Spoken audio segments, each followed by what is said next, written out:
This is Santiago, the capital of Chile. In 1973, the National Stadium was turned into a concentration camp as a military coup, backed by the United States, overthrew the democratically elected government of Salvador Allende. The leader of the coup was a fascist, General Augusto Pinochet, who rounded up Allende's supporters and brought them here. A young medical student, Roberto Navarrete, was one of them. These changing rooms were used as what when you were imprisoned here?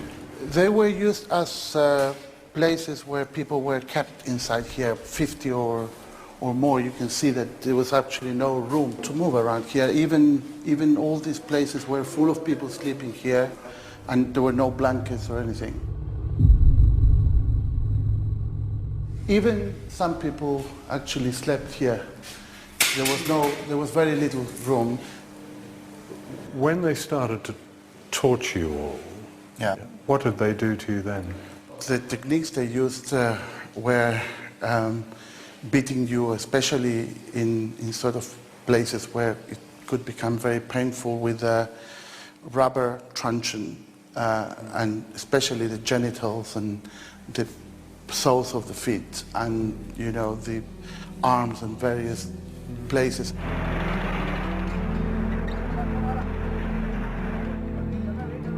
Over 2,000 people were confined here, many of them never to be seen again.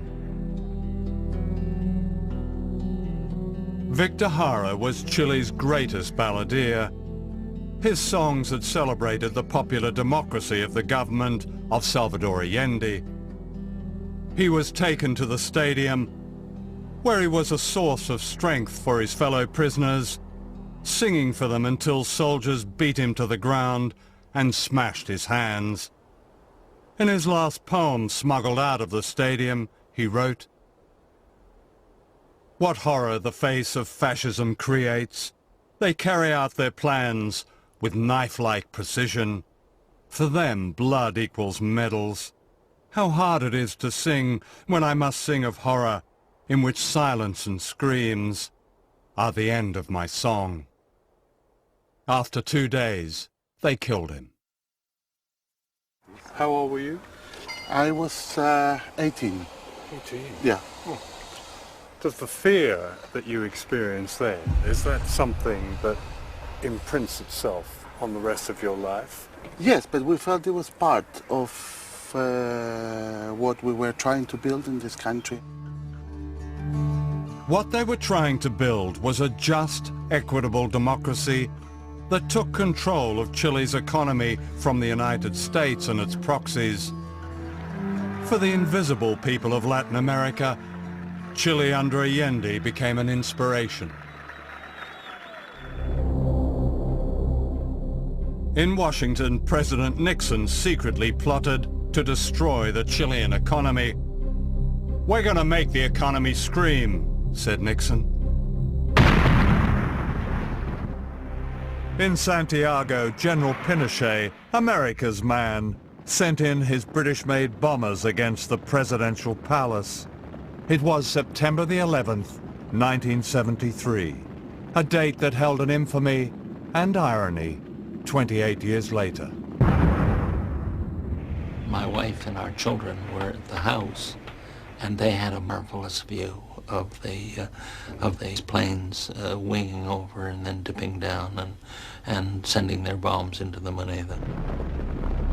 From inside the palace, Allende refused to leave, true to his promise not to surrender the government for which the ordinary people of Chile had voted. He broadcast this last message, then he shot himself. Trabajadores de mi patria, tengo fe en Chile y su destino. Sigan ustedes sabiendo que mucho más temprano que tarde, de nuevo, abrirán las grandes alamedas por donde pase el hombre libre para construir una sociedad mejor. ¡Viva Chile! ¡Viva el pueblo! ¡Vivan los trabajadores!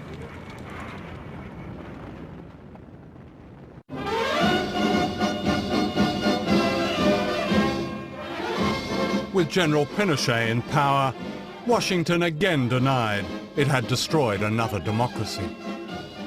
We had no contact with any of the people that carried out the military coup, and therefore the coup that overthrew Allende was done without contact with the United States. A very different story is told by these secret documents. In October 1970, the CIA cabled its man in Chile. It is firm and continuing policy that Allende be overthrown by a coup. When that happened 3 years later, a US official cabled back to Washington. Chile's coup d'etat was close to perfect. Fascism is a word that's often misused, but you've experienced it, the real thing. Yeah, I think so. I think When did you realize that you were ensnarled by fascism? When did it manifest itself? I think it was evident from the very beginning, the ferocity, the sheer brute force that they use, the disregard for any kind of human dignity. I mean, their aim was really to make you into a thing, I think in order to protect themselves, because if they made you into a thing, then they didn't have to have human feelings towards you. They dehumanized you from the very beginning. Once again, a Latin American elite was delighted to be rescued by fascism. A country has to be well set, has to be well run, well worked, and see that everyone does the work. Because if they don't, then that country goes to the dogs. And this is the one man that's been able to hold them. I don't believe there's any torturing done in this country. Because you understand one thing. Why torture somebody when you can shoot them?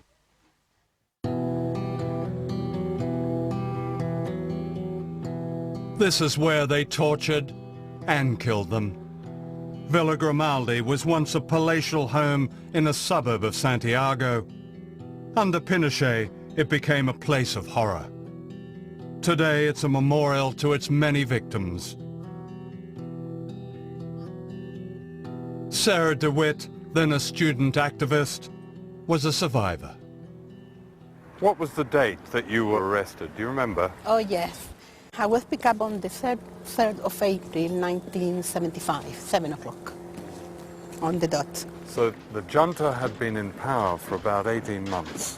Yes. So when I realized, someone had put what I imagine it was a gun, on my back and said to me, don't make any noise, don't try to run because we will shoot you. You are coming with us. In a strange wooden tower like this, in spaces the size of a dog's kennel, people were tortured to death.